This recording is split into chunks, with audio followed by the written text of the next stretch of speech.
तिला सांगितलं की पप्पांच्या पायावर पाय देत. होय जा जा जा काय ते दूध तुम्हाला पाती मोर देवाच्या दाती माझं काम ऐकते का दादा कधी कोण काय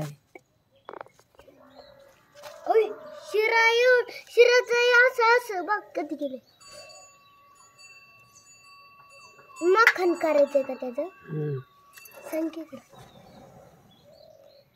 मला खायचंय मखन लय दिवस झालं नाही खाल्लं.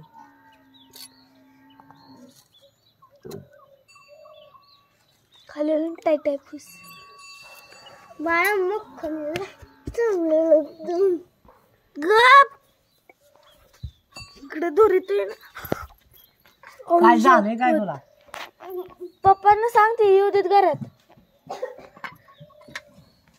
मी जाते